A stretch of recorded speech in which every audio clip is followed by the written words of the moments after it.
Hey everybody, Istanbul Rider here. I just wanted to give a little update to my lovely subscribers because I know I took some requests on places to go. I've got a big presentation today for my job, so this week has been pretty mentally busy. So my intention still is to go on Monday or Tuesday next week up to the Hagia Sophia to fulfill the first subscriber request. And after that I will also go to the Grand Bazaar probably a few days later, get the videos edited and uploaded. So that is coming along. I haven't forgot about you. I did definitely meant what I said, and so those first couple of requests are going to be fulfilled in the next week, God willing, and uploaded in the next week. So that'll be probably Wednesday or Thursday next week, I would imagine, depending on the internet here. The internet is absolutely bloody awful. Really bad. Dave, you probably know that as part of the elections and everything here, they were filtering the internet. Not only did they filter the internet, they slowed it right down, and they blocked YouTube and blocked Twitter and all this kind of stuff. So yeah, the internet here has always been rubbish, but it's got especially rubbish these last few months and last few weeks. And so yeah, I'll do my best to get it uploaded, but I mean, like a 10-minute video takes anything from 4 to 6 hours to upload sometimes. So anyway, yeah, that'll all be done in next week, God willing, and uploaded. Okay, so get ready. I hope it's going to be worth it. Actually, people have asked for it, and I hope I can do a good job. I'll definitely go up there on my bike, and then I'll see how easy it is to film stuff and do stuff.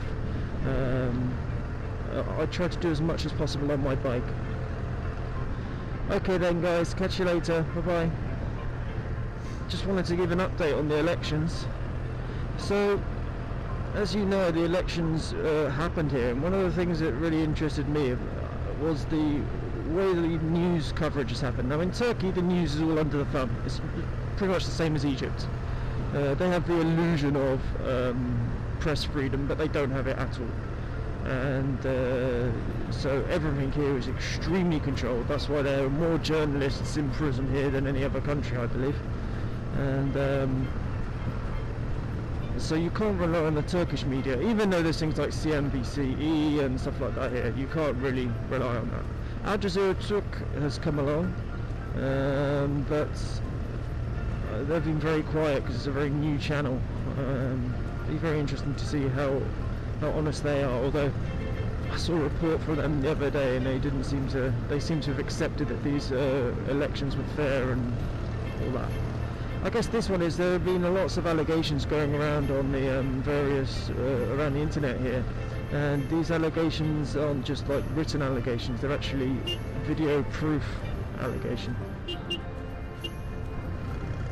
So what happened is, during the elections you had lots of volunteers all over the country who went to all the polling stations and just watched, observed and recorded what was going on.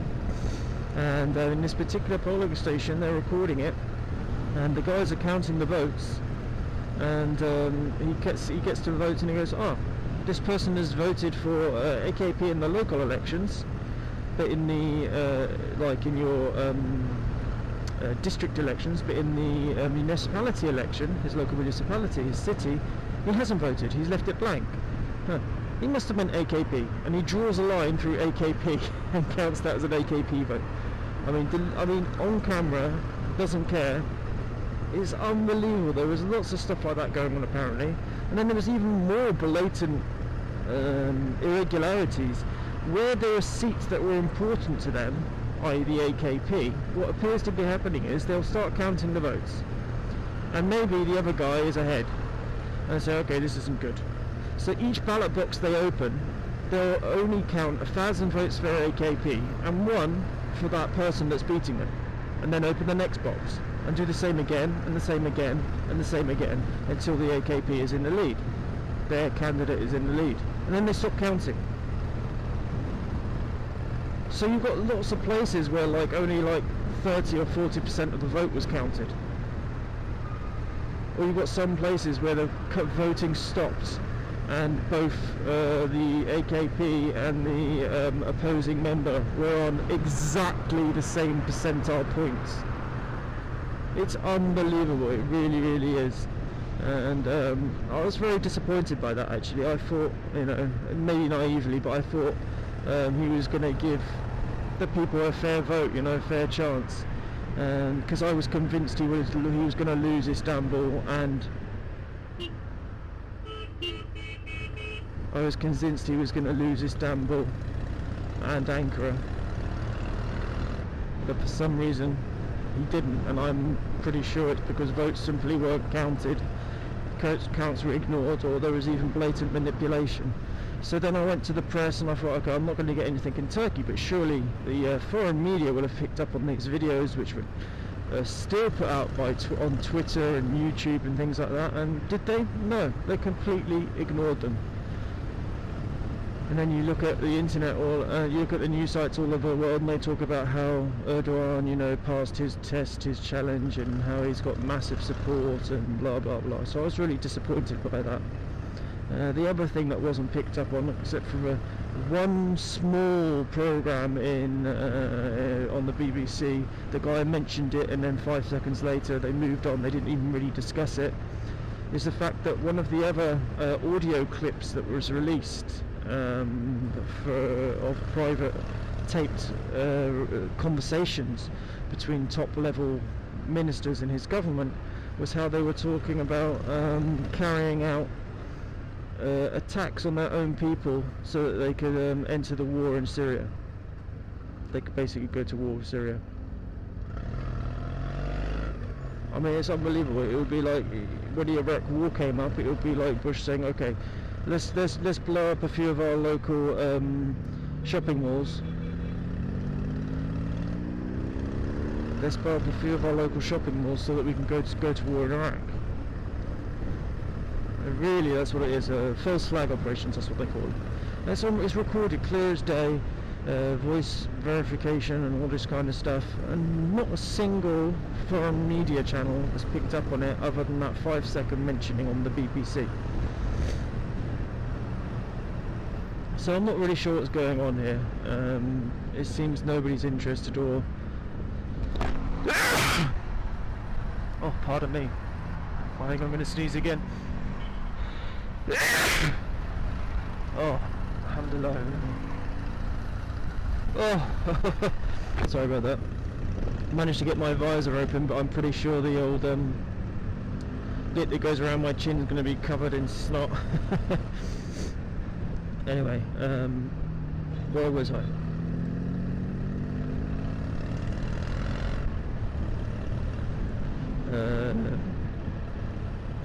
Oh, that's so irritating. That's completely ruined my train of thought. Look at these guys, idiots.